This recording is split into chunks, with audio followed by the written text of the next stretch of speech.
I'm about to get married, but his mother just tried to unalive me and my baby, so I'll need to unalive this wedding instead. I'm sorry in advance if you don't understand my English. I try to improve every day, but it's difficult for me. I am 29 years old, and I have been with my partner for 12 years now. Ever since we got together, his mother has made it clear that she hates me. I never understood the reason, but I think it is out of jealousy, given that before me, he was a complete mama's boy. My partner proposed to me when we discovered that I was 3 months pregnant, and of course, I said yes. I was very excited and quickly began the preparations. I hired a wedding planner, and from there, everything went wrong. My mother-in-law told everyone that I was a bad woman for not taking care of my own wedding and that I was tying up her son with a pregnancy. She planted in everyone's mind that I was a lazy and irresponsible woman. We have a shared savings account and have been able to save a lot over the years, so we both paid for the wedding since we have been together for so long. We always said that if we ever separated, we would split the account in half. Now that we were going to get married and have a baby, we used it for planning. However, my mother-in-law insisted that the tradition is for the bride's father to pay for the wedding. Since I don't have a father, she argued that I should take care of the expenses. My fiancé told her that this idea was stupid and that she should stay out of our finances. He made it clear that he wasn't asking her for money. Despite my boyfriend threatening not to invite her to the wedding, my mother-in-law continued making comments like that. Everything collapsed when I tried some dishes from the banquet and realized that they contained nuts and other ingredients to which I am allergic to, even though I swear I had reported my allergies to the coordinator. I ended up in the emergency room, but luckily nothing happened to my baby. My boyfriend asked the organizer for an explanation, and it turns out he never received my list of allergies. We communicated by email, and we kept everything saved on a document containing all that information before we sent it to the coordinator, but when the coordinator got the document, it was missing all the things I was allergic to. My husband has the document saved on his mother's computer, which was our old computer. My husband didn't hesitate and immediately accused her of it. He also told her that he no longer wanted to have any contact with her. As for me, I began to rethink my entire situation. He has already said the same words to his mother before, but eventually brings her back into our lives. I can't trust his words. I don't plan to risk it again, especially not with my baby. It was clear to me that she didn't care that she could have put her grandson's life at risk. I love him with all my heart, but right now, I have more love for my son and also fear of his mother. Little by little, I started canceling things, and when it came time to return certain deposits, I put them in the savings account. My partner did not realize this fact until he went to the place where we had ordered the cake to ensure the ingredients and discovered my cancellations. He called and asked why I had canceled it, and I asked to meet up instead, and so we did. I told him that I no longer felt safe about getting married, that I loved him, but I didn't feel secure about being close to his family, and that I wouldn't marry him but wanted him to be a part of our baby's life. He assured me that he was willing to stay away from everyone for both of us, but I couldn't believe him. He had already said it before, and a few months later, we were back to the same situation. I remained firm with my decision and returned the ring. I also showed him everything I could return to the shared account, explaining that what they would not refund I deducted from my part, and I had already divided our money, taking out my share. It's been a week, and I'm devastated, and of course, he is too. Our mutual friends have told me that some think I did the right thing, while others say I was miserable. I am only looking out for the health and well-being of my baby and myself. His mother started spreading the rumor that it was my ex who broke up with me when she discovered that my son was not hers, and as a result, I have received comments calling me some really nasty and derogatory names. Edit. I'll share 3 instances of what my mother-in-law did, how my ex reacted, and how long it took for him to let her back into our lives. These events will not follow chronological order, but rather from least serious to most serious. First, my mother-in-law paid a mutual acquaintance of mine to tell my boyfriend that I was cheating on him. She took advantage of the fact that I was visiting my native country, Chile, for national holidays.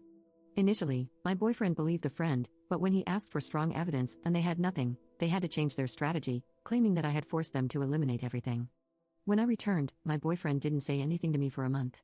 During that time, he acted strange, was controlling, and even checked my phone. This was the final straw, and I asked him for explanations. He didn't want to provide any, but his sister told me everything.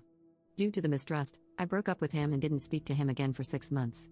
After he apologized to me and showed that he had kept his mother and my friend away from him, we got back together. Almost 4 months later, he told me that his mother had apologized to both him and me and wanted us to visit her. I never received a direct apology, she only apologized to her son. Second, a few years ago, I had an accident that left me with a scar resembling a cesarean section scar. One day at her house, we went into the pool and she saw my scar. From that point on, she kept insisting that I had a son. She asked, where was my son, and suggested, surely you abandoned him. She even went so far as to say, surely he belonged to a married man, and that's why you didn't say anything. Now you want to turn my poor son into a stepfather. Despite my explanations, she kept pushing her accusations, and feeling frustrated, I left her house. My boyfriend later told me that I was rude for leaving his mother talking to herself. I then told him that if he wasn't going to defend me, it would be better for us to break up. Although he didn't want to end things, he eventually spoke to his mother to stop her from spreading false accusations, but she had already told everyone that I was a dirty woman trying to make her son a stepfather. My boyfriend claimed he stopped talking to his mother, but 2 weeks later, when I returned from work, he was in the bathroom, and his mother was rummaging through my drawers. When I confronted her, she demanded to see photos of my son. I told her to leave, and she started swinging at me. My boyfriend emerged from the bathroom and witnessed his mother calling me a number of derogatory names while getting physical with me. He eventually kicked his mother out of the house. A month passed, and out of nowhere, he told me to get ready, saying, "Let's go out." When I asked where we were going, he said to a restaurant to celebrate his mother's birthday. And lastly, this incident occurred when we were together for 2 years. I had shared several occasions at his mother's house, but never for Christmas. During that dinner, each dish contained 1 or 2 ingredients that triggered my allergies. I couldn't eat anything, and I practically had to force myself not to eat.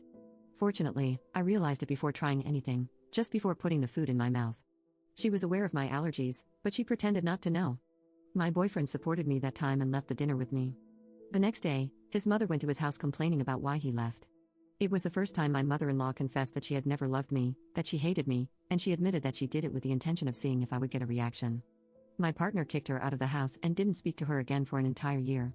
Later on, the lady faked that she had a heart attack and he allowed her back into his life. I found out years later that it was fake because my sister-in-law told me. Update 1. Thank you everyone for your comments and advice.